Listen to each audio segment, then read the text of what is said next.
അസ്സലാമലൈക്കും. ഇന്ന് അർഫ ദിവസം. മാഷാ അല്ലാ, പരിശുദ്ധ ഹജ്ജ് കർമ്മങ്ങളിൽ ഏറ്റവും മഹത്തായ കർമ്മം, ഒഴിച്ചുകൂടാൻ പറ്റാത്ത കർമ്മം. ഇന്ന് നമ്മുടെ ഹാജിമാരെല്ലാവരും അർഫ സംഗമത്തിനായി പുറപ്പെടും. നമ്മുടെ ഹാജിമാരുടെ കൂട്ടത്തിൽ ചിലപ്പോൾ ചില ഹാജിമാർ എന്തെങ്കിലും ബുദ്ധിമുട്ടുകളും അസുഖങ്ങളുടെ കാര്യത്തിൽ ആശുപത്രികളിൽ അഡ്മിറ്റായിരിക്കും. അത് ചെറിയ ചെറിയ അസുഖങ്ങൾ കൊണ്ടും ചിലപ്പോൾ അതിൽ വലിയ ബുദ്ധിമുട്ടായി വെന്റിലേറ്ററിൽ വരെയുള്ള രോഗികളുണ്ടാവും.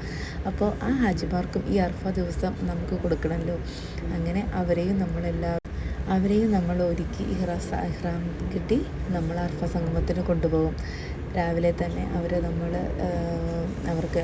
കുളിപ്പിച്ച് നടക്കാൻ പറ്റുന്ന രോഗികളോട് നമ്മൾ കുളിച്ച് ഇഹ്റാമിനുള്ള വസ്ത്രങ്ങളെല്ലാം കൊടുത്ത് ഇഹ്റാം കെട്ടാൻ പറയും. അല്ലാത്തവർ നമ്മളായിട്ട് നമ്മൾ നഴ്സുമാർ കൂടിയിട്ട് ഇഹ്റാം കെട്ടിച്ച് പുതിയ വസ്ത്രങ്ങളൊക്കെ ധരിപ്പിച്ച് നമ്മൾ ആംബുലൻസിൻ്റെ സഹായത്തോടെ നമ്മൾ ആശുപത്രി നഴ്സുമാർ കൂടിയിട്ട് നമ്മൾ അർഫ സംഗമത്തിലെത്തിക്കും.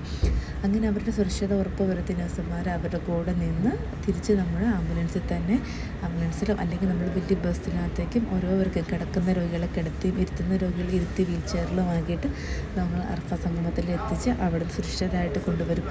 മാഷാ അല്ലാ, നമ്മൾ അവരെ ഇങ്ങനെ ഇഹ്റാം കിട്ടി അർഫയിലോട്ട് കൊണ്ടുപോകുമ്പോൾ ഉണ്ടല്ലോ, നമ്മളവരെ കാണുമ്പോൾ ആ രോഗികളുടെ ഒരു സന്തോഷമുണ്ട്. അവർ നമ്മുടെ കയ്യിലൊക്കെ പിടിച്ച് നമ്മളോട് ഇങ്ങനെ നന്ദി പറയും. അത് കാണുമ്പോൾ ഉള്ളൊരു സന്തോഷമുണ്ടല്ലോ.